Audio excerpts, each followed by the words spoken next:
My girlfriend said you either accept it or don't when I asked her to cut back on spending my money. So I said I accept it and stopped paying for everything. What happened next destroyed her entire social media fantasy. I am Nathan, 31, software engineer in Denver, been with Qley for 14 months, living together for 6. She is 28, works part-time at some boutique, always talking about becoming a lifestyle influencer.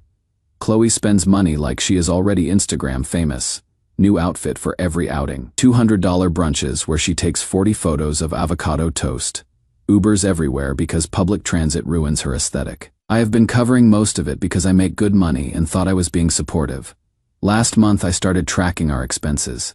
Holy shit, you guys. She was burning through $3,000 a month on content creation costs. My house savings were disappearing faster than her followers could double tap. So last Tuesday, I brought it up gently, showed her the numbers. Said maybe we could dial it back, save for our future. That is when she looked me dead in the eye and said, "Stop trying to fix me. This is who I am. You either accept it or don't." The way she said it, like I was some controlling monster for suggesting basic financial responsibility. So I looked right back and said, "I accept it." She smiled like she had won something. But here is what she didn't realize. I meant I accept that this is who she is. I accept she is going to keep spending. I just wasn't going to keep funding it. Next morning, I quietly removed her as an authorized user from my credit card, changed banking passwords, moved my emergency cash. I didn't tell her any of this. I just stopped volunteering to pay for things. Friday night, she wanted to go to this trendy rooftop bar. Usually I would hand over my card when the check came. This time, when she ordered $15 cocktails, I just sat there. The look on her face when they brought the check and I didn't move, pure panic. She laughed nervously and said, "Babe, aren't you going to?" And I shrugged. "You told me this is who you are. I am letting you be who you are." She had to call 3 friends before someone Venmo'd her money for the tab. Sunday she wanted her usual brunch spot for content. Got all dressed up with her ring light and phone tripod. "Ready?" she said. "Ready for what?" I asked. "Brunch. Obviously." "Oh, I am not going. Have fun." The confusion on her face. She genuinely couldn't process that I wasn't automatically funding her content creation routine. She went alone. Came back having ordered just coffee because she couldn't afford food. Spent the day posting vague stories about fake people showing their true colors. It has been 3 weeks now. She is borrowing from friends constantly. Maxed out credit cards I didn't know she had. Started doing weird deals with businesses for exposure instead of payment. Yesterday was the breaking point. She threw a girls' night at our apartment, posted about it like this: "Cute hosted event." I came home to 6 friends in my living room, expecting food and alcohol. Qley was frantically texting about good wine and cheese boards from Whole Foods. So I moved all my food to the mini fridge in my office, put a lock on my liquor cabinet, left a note saying I was spending the evening at my buddy's place. The texts that night, pure rage mixed with bewilderment. Her friends left within an hour because there was nothing to eat or drink. She called me selfish. Said I was embarrassing her, sabotaging her friendships and ruining her reputation. Next morning she was crying at the kitchen table, not angry crying, genuinely sad, confused crying. "I don't understand what happened to you. You used to be so generous." That is when it hit me. She genuinely believes me paying for her entire lifestyle was generosity, not enabling her delusions. I am starting to see how deep this goes. She has built her entire identity around spending money she doesn't have. Her Instagram, friend group, daily routine, self-worth. It is all based on maintaining an image she cannot afford. I thought I was dating someone bad with money. Turns out I was funding someone's complete disconnection from reality. So Reddit, am I the asshole? Because I am watching this woman panic because she cannot afford her own life without my credit card. And I don't know if I am being reasonable or if I have turned into a monster. The messed up part, she still hasn't gotten a second job, still posts daily about her aesthetic lifestyle. She is just borrowing and charging and scrambling to maintain the illusion while acting like I am the problem. I said I accept this is who she is. I just never realized accepting it would mean watching her destroy herself trying to be someone she cannot afford to be. Update 1 for everyone, asking if Qley got the hint after the girls' night disaster. She absolutely did not. She doubled down harder than I thought possible. The day after I posted, she cornered me with a different approach. Sweet, apologetic, talking about working together and finding balance, even suggested making a budget together. I was hopeful for 48 hours. Then I checked my credit card statement. Remember how I removed her as an authorized user? Well, she had been using my card information for months. Memorized the numbers, expiration, security code. Over $300 in charges after I had cut off access, seamless orders, Instagram, ad purchases, even a subscription to some influencer analytics platform. When I confronted her, she didn't deny it. Just shrugged. You changed the physical card access, but I still needed those things for my content strategy. Content strategy, like fraud, was part of her business plan. I called my bank, reported unauthorized charges, got new cards with different numbers, set up alerts for every transaction over $5. Her reaction was the 5 stages of grief, but for losing access to someone else's money. Denial, anger, bargaining with elaborate payment plans on notebook paper, depression with cryptic Instagram stories about betrayal. But acceptance never came. Instead, she entered the creative financing phase. Started selling designer clothes online, but only stuff I hadn't paid for. Made a deal with a local coffee shop to post about them for free drinks and pastries. Going there 3 times daily, eating off their sample trays. The barista Marcus clearly has a thing for her. Extra pastries, phone charging, business meetings, aka 4-hour selfie sessions. When I pointed out she was using his crush for free food, she acted like I was jealous. It is called networking, Nathan. Then she discovered returning things for store credit without receipts. Buy trendy clothes at Target. Take content photos. Return everything next day. Used store credit for necessities like shampoo and toilet paper. Her entire wardrobe became a rotating rental system funded by return policies. The turning point came when she got clever with my stuff. Came home Tuesday to find her doing a tech review video with my PlayStation, laptop, camera equipment, full ring light setup, talking about testing gaming gear for lifestyle content. She waved me over. Hey babe, can you move? You are in the frame. I asked what she was doing with my stuff. Diversifying my content. Gaming and tech gets great engagement. Don't worry, I am being careful. Then she looked into the camera. So this setup is normally about $3,000. But I found this amazing deal. She was making up prices, pretending to review my belongings as if she had purchased them, creating fake tech content with equipment she would never paid for. That night, I moved all electronics to my locked office. Her response was an Instagram story about people who don't support your growth and recognizing when someone's insecurity holds back your potential. The comments were all her friends agreeing, telling her she deserved better, and I was threatened by her success. Success.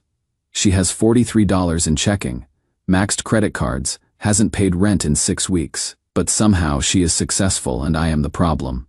Last weekend, she tried throwing another party, posted about it, invited 20 people, promoted it like an exclusive event. I wasn't there. Spent the night at my brother's. 4 people showed up. Qley called it an intimate gathering, but everyone could tell she was mortified. She is not living beyond her means anymore. She is living beyond reality. I am realizing that saying I accept this as who you are wasn't the end.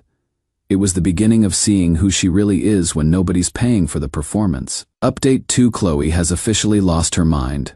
And I mean that literally. After my last update, I thought maybe she would hit rock bottom and start making changes. Apparently rock bottom was just the foundation for her next level of insanity.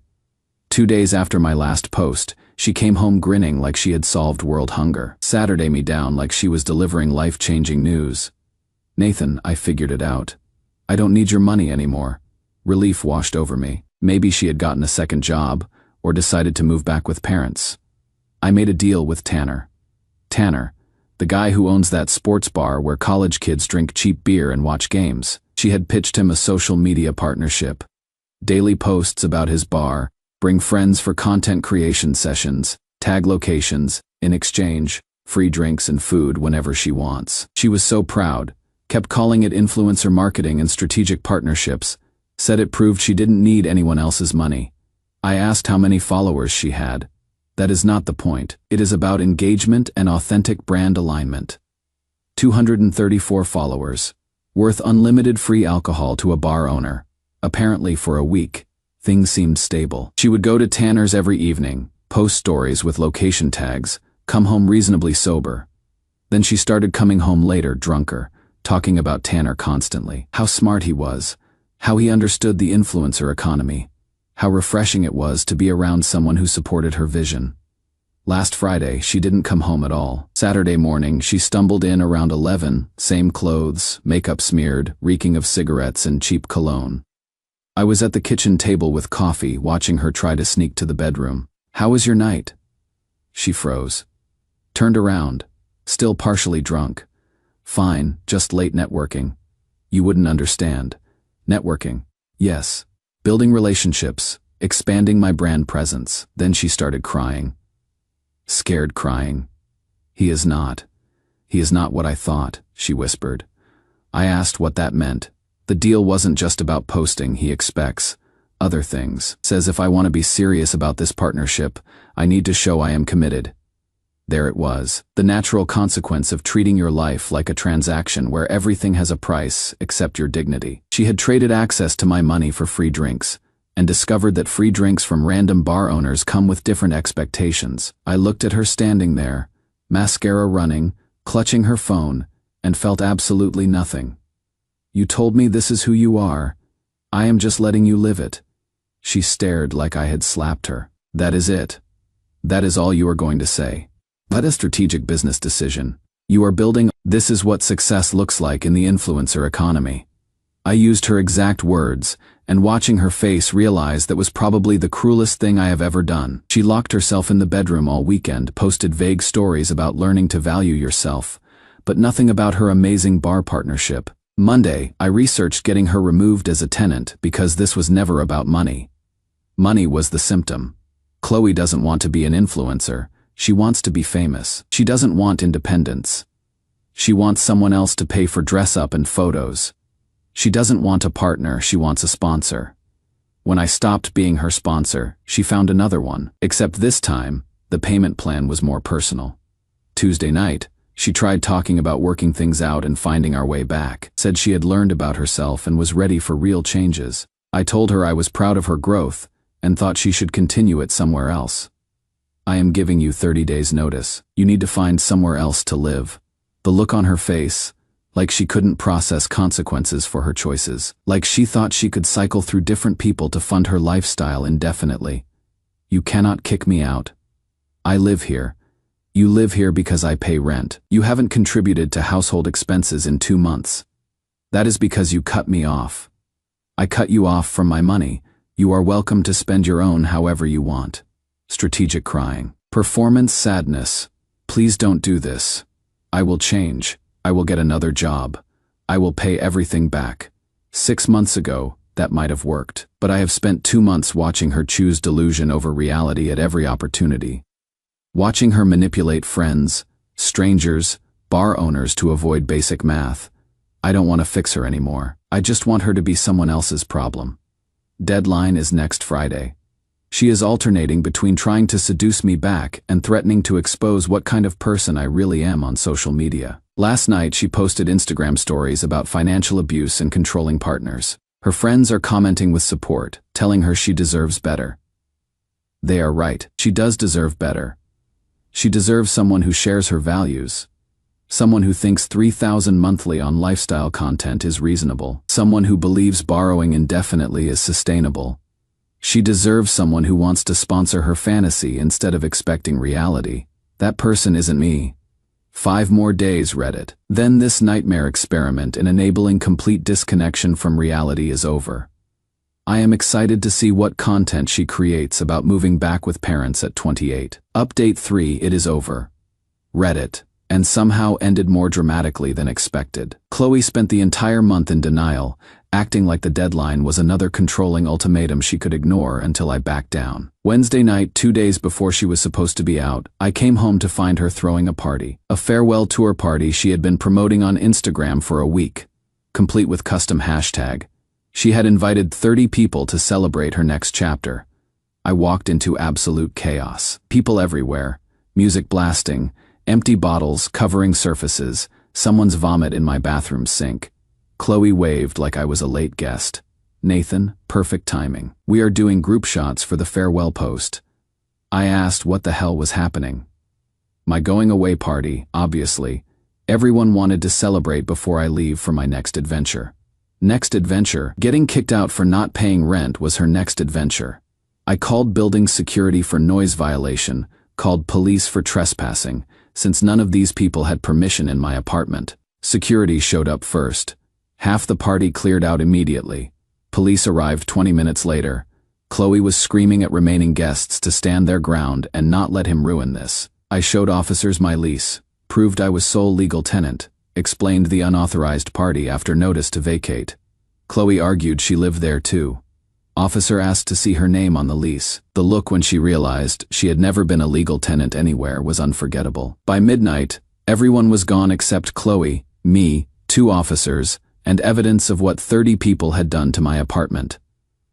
Officer asked if I wanted to press charges for property damage. I looked at beer stains, broken picture frame, mysterious sticky substance covering my coffee table, and said yes. Qley started crying, begging me not to ruin her life over one mistake. One mistake, like 3 months of fraud, manipulation, complete disrespect, was one tiny error. I told the officer I wanted her removed immediately and banned from returning. She completely lost it, started screaming about destroying her for social media content, and this being revenge for her being more successful. Accused me of calling police because I was jealous of her brand partnerships. Officer asked if she had somewhere to go. She needed to call her dad. Her dad arrived at 2 a.m. looking exhausted, took one look at the destroyed apartment, one look at his daughter arguing with police, and shook his head. "How much?" he asked. I told him about deposits, damaged furniture, noise complaints. He wrote a $1,500 check without arguing. Then he turned to Qley. "Get your stuff. You are coming home." She tried to negotiate. Just a few more days to figure out her next move. Maybe crash with friends. Her dad cut her off. "Qley, you are 28. You haven't paid rent in 3 months. You just threw a house party in someone else's apartment and got arrested for trespassing. Your mother and I are done enabling this." Arrested. I hadn't realized, but refusing to leave after being asked by tenant and police apparently qualifies.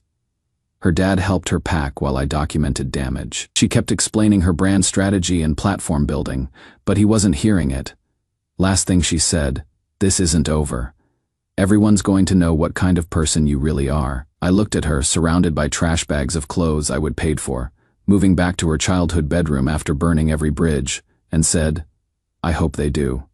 Her dad apologized on the way out, said they had tried teaching responsibility but clearly hadn't succeeded.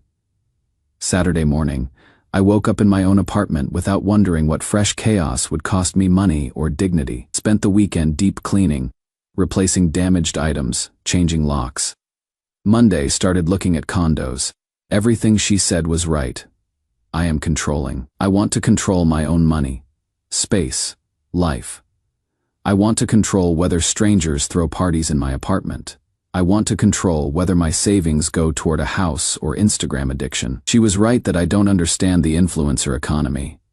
I don't understand calling yourself a business owner when your model is other people pay for everything. I don't understand claiming success when you cannot afford rent. Most importantly, I don't understand building an entire relationship around expecting someone else to fund your fantasy while contributing nothing but drama and debt. 3 weeks later, I found the perfect condo. 2 bedrooms. Converting one to home office. Great kitchen, downtown. Everything I had been saving for before Qley. I am closing next month. Yes, I have been dating someone new. Emily's an accountant, which Qley would call boring.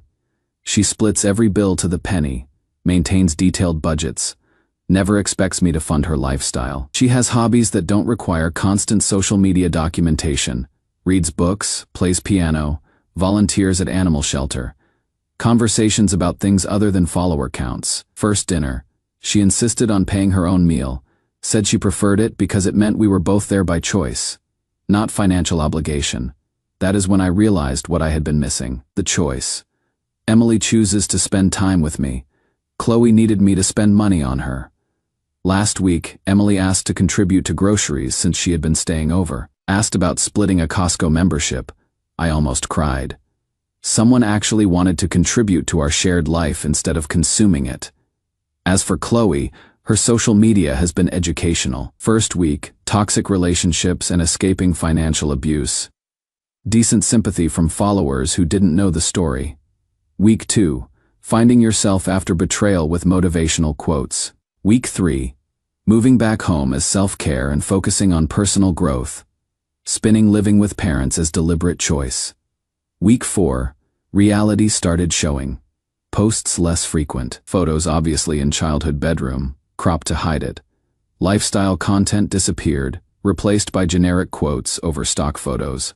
Follower count dropping. Turns out people follow lifestyle influencers for lifestyle, not inspirational quotes about adversity. Last week, she posted about starting a job at her mom's insurance office, framed as exploring new industries and diversifying professional experience. Yesterday's post was the real kicker. Long caption about learning the value of financial independence and building a foundation for real success.